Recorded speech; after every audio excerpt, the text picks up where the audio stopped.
Now, water started coming up over Ridgeland Road behind me around 2 this morning. And as you can see, it's moving pretty quickly. You can see just how it breaks against that fence line there. See how fast the water's moving into some of these lower lying areas like this field to my right. We're at 13th and Harney Street, and we just saw a huge group of these protesters walking through this part of the intersection. I'm on the northeast corner of the intersection. There was probably several hundred people marching and chanting things like hands up, don't shoot, I can't breathe, and no justice, no peace. As the water level dropped here in Pacific Junction, the size of the piles of garbage continued to rise. Iowa Congresswoman Sydney Axney was here in town in Pacific Junction, helping to add to these piles as people try to pick up what remains of their lives. If you're sticking around the metro, it's pretty easy going. But if you come out into the country, it's an entirely different world. One of the main ways farmers in this area choose to irrigate their crops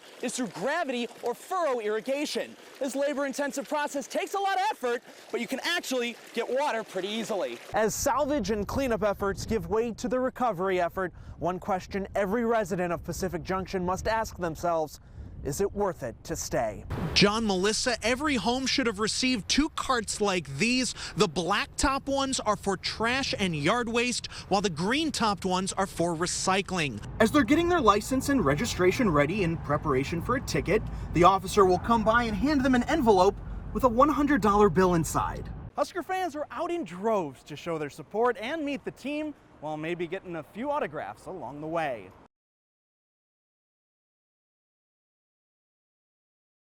Alexander Rockwell has front and rear cameras in his car.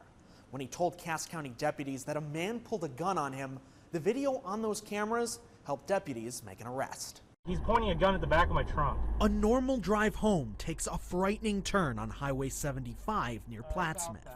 Car-mounted cameras capture the moment Alex Rockwell says a driver pointed a gun at him. It was very nerve-wracking. Adrenaline was definitely going. I was shaking. Rockwell says it all started after a Cadillac forced itself in his lane. He admits he laid on the horn and passed the vehicle. That's when he says he first saw the gun. I wasn't going to stick around and see what he wanted to do with it. Video shows the Cadillac continues to follow Rockwell. Watch as they pull up to a stoplight. The driver jumps out of his car and charges at him. Ended up kind of having to run through the red light in order to get away from him. Rockwell was able to get away. He was on the phone with 911 the entire time. A lot of adrenaline. Cass County deputies say the other driver is 52-year-old Brian Emmert. They say they could identify him because of the cameras on Rockwell's car. Cass County deputies say they arrested Emmert but did not find a gun in his car. He's in jail charged with making terroristic threats and false reporting. He's scheduled to appear in court early next week. Back to you. Rose Dixon walks down the aisle to renew her vows with her husband. It's just so special. Everything. Everything. All my kids showing up. It's just so special. She and her husband Jerry have been married for 40 years, but they never had a traditional ceremony like this one.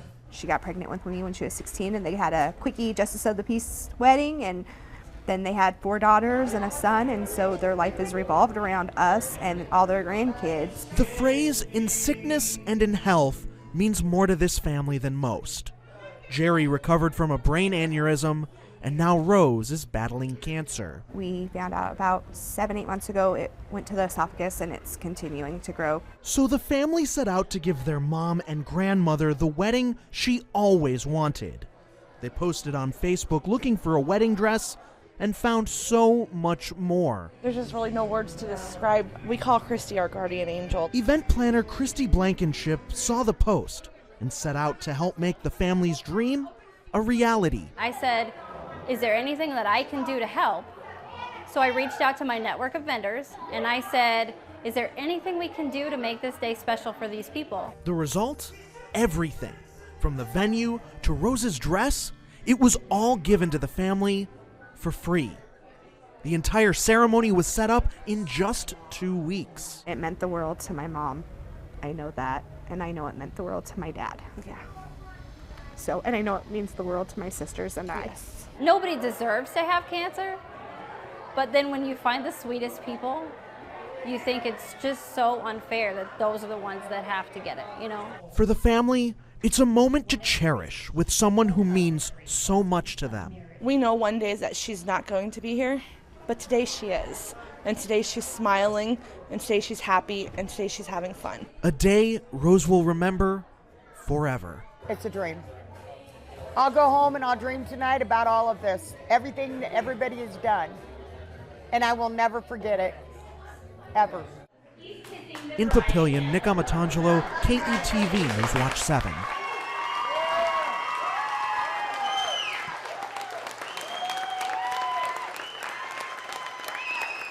Topgolf officials say it was tough having to postpone opening their doors because of COVID-19. I liken it to like running, going 99 yards on a carry and then being stopped right at the 1 yard line. Now that they're finally opening, they're taking steps to stay open. They've put up partitions, they're cleaning and disinfecting, and they're encouraging social distancing. We feel very confident that we're going to be able to provide the Topgolf experience that you've known and loved in a very safe environment. So here's how it works. You and up to 5 friends choose one of the 72 bays available at Topgolf. Then you pick one of the 9 games from the console here. Let's go with Top Score. When it's your turn, pick one of the 14 clubs available at each bay. Or if you want, you can bring your own clubs instead. The console tells you which of the 11 targets to aim at. Then tap your club on the sensor and wait for the ball to come out. Then give it your best shot. The chip in each ball measures how close you are to the target and awards you points based on the result. Whether you're here in a social setting and you're just having some fun competing against each other, or you're here solo trying to dial up a specific club, it's everybody's game. Topgolf opens on July 13th. They're expecting a big crowd, so book your trip at topgolf.com. At Topgolf Omaha, Nick Amatangelo, KETV Newswatch 7. A sea of signs like this one will fill Lincoln for College Game Day Saturday for the Huskers-Buckeyes game. You know as well as I do, it's going to be crazy. It's going to be nuts out there. And Huskers superfan Bobby Merced will be right in the thick of things. I'll be down there. Actually, one of my first signs is I'm going to put on their original ESPN Game Day sign guy and hold it up and put an arrow down. Bobby is the first person to hold up a sign at College Game Day. It all started in 1994 when Bobby met some Husker fans living in Virginia during the kickoff weekend in New Jersey. We went out there for the kickoff classic against West Virginia, and of course we spanked them. We spanked everybody back then. 2 weeks later, Game Day rolled into Lincoln for the first time. So I called him up. I said, Art, be watching Game Day. I'll give you a shout out somehow, and I didn't know how, but so I had a piece of cardboard and I just put hi, Kay and Art in Fairfax, Virginia. This sign is just a replica.